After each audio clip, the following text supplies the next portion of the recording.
అందరికీ వందనములు. దేవుని నామమున స్తోత్రములు. నేటి మన ధ్యానాంశము 5 రొట్టెలు 2 చేపలు. నేటి మన ధ్యానాంశము 5 రొట్టెలు 2 చేపలు. యోహాను సువార్త 6వ అధ్యాయము 9వ వచనం చదువుకుందామండి. ఇక్కడ ఉన్న ఒక చిన్నవాని యొద్ద 5 యవల రొట్టెలు 2 చిన్న చేపలు ఉన్నవి, కానీ ఇంతమందికి అవి ఏమాత్రమని ఆయనతో అనగా, యేసు జనులను కూర్చొని చెప్పాను. ఇక్కడ ఒక చిన్నవాడు, ఇక్కడ యేసయ్య తిబిరియా సముద్రం అనగా గలిలయ సముద్రం దాటి అద్దరికి వెళ్ళి రోగులను కొండ మీదకి వెళ్దాం అనుకుంటే అది చూసి జనులందరూ కూడా యేసయ్య దగ్గరికి వస్తారు. అప్పుడు యేసయ్య వాళ్ళందరికీ బోధిస్తూ ఉంటాడు. బోధిస్తూ ఉన్నప్పుడు వాళ్ళకి చీకటి పెడుతుంది. అరణ్య మార్గంలో వీరికి ఆహారం కష్టం కదా కొనుక్కోవడం, వారికి భోజనం పెట్టమని శిష్యులతో యేసయ్య మాట్లాడతారు. యేసయ్య శిష్యులతో చెప్పినప్పుడు శిష్యులు అంటారు, ఇంతమందికి అరణ్య మార్గంలో మేము ఎక్కడి నుండి అన్నం తీసుకొచ్చి పెట్టగలము?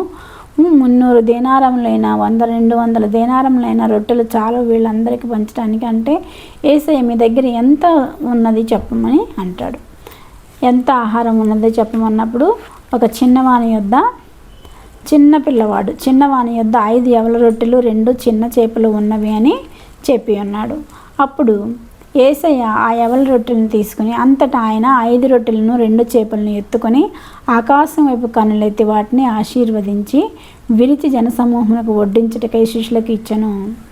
అంతటి యేసు ఆ 2 చేపలు 5 రొట్టెలు 2 చేపలను తీసుకొని ఆకాశం వైపు కన్నులెత్తి ఆశీర్వదించి విరిచి జనసమూహమునకు వడ్డించుటకై శిష్యులకు ఇచ్చెను. ఇక్కడ ఆకాశం వైపు కన్నులెత్తాడు.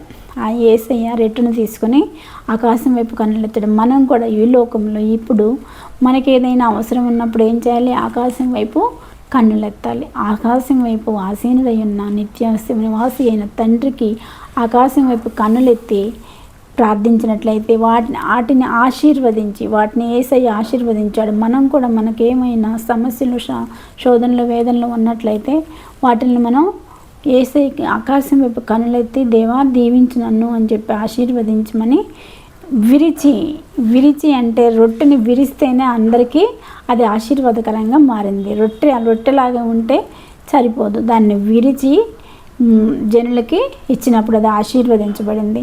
కాబట్టి మన హృదయం కూడా నలిగిన హృదయం కావాలి. మనం ఎప్పుడైతే నలిగిన హృదయంతో దేవునికి ఆకాశం వైపు కన్నులెత్తి ప్రార్థిస్తామో అప్పుడు అది మనకి ఆశీర్వాదకరంగా మారుతుంది. ఇక్కడ ఎప్పుడైతే యేసయ్య రొట్టెని విరిచి వారికి ఇచ్చారో అది ఆశీర్వదించబడింది. ఎంతమంది తిన్నారు? 5,000 మందికి పైగా ఆహారాన్ని భుజించారు. 5,000 మంది పైగా పురుషులు మాత్రమే 5,000 మంది. యేసు ఆ రొట్టెను పట్టుకొని కృతజ్ఞతాస్తుతులు చెల్లించి కూర్చున్న వారికి వడ్డించుడి అని వడ్డించిన. అలాగే చేపలు కూడా వారికి ఇష్టమైనంత మట్టుకు వడ్డించిన. వారు తృప్తిగా తినిన తర్వాత ఏమీ నష్టపడకుండా మిగిలిన ముక్కలు పోగు చేయడం తన శిష్యులతో చెప్పాను. కాబట్టి వారు భుజించిన తర్వాత వారి యొద్ద మిగిలిన 5 యవల రొట్టెల ముక్కలు పోగు చేసి 12 గంపలు నింపిరి. 5 రొట్టెలు 2 చిన్న చేపలు 5,000 మంది పురుషులు మాత్రమే. మరి స్త్రీలు పిల్లలు ఉన్నారు, వాళ్ళని లెక్కేయలేదు. స్త్రీలు ఇంకా ఎక్కువ ఉంటారు కదా. యేసయ్య వాక్యం అన్న ఎక్కడైనా మీటింగ్స్ అంటే స్త్రీలు ఎక్కువ ఉంటారు.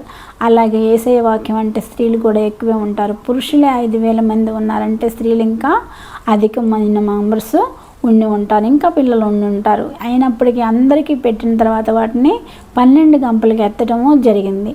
ఆ మహా ఆశ్చర్యకార్యాన్ని చూసి ఆ ప్రజలందరూ ఈయన నిజంగా ప్రవక్తయే అని అనుకోవటం జరిగింది. కాబట్టి మనం కూడా యేసయ్యని సన్నిధిలో విరిగిన మనసు కలిగి యేసయ్యకి ఆకాశం వైపు కన్నులెత్తి మనం ప్రార్థించినట్లయితే మనకున్న సమస్యలను దేవుడు తీసివేస్తాడు, మనల్ని ఆశీర్వదిస్తాడు. ఎప్పుడు ఆకాశం వైపు కన్నులెత్తాలి.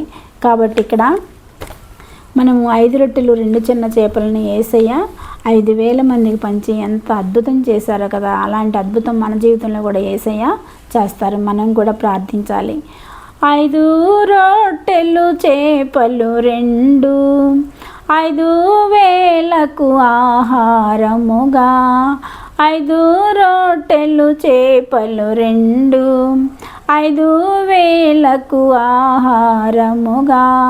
అర్పించిన బాలుడకటి వేళ, అర్పించిన బాలుడకటి వేళ, అట్లిచ్చేదవా నీవిచ్చేదవా.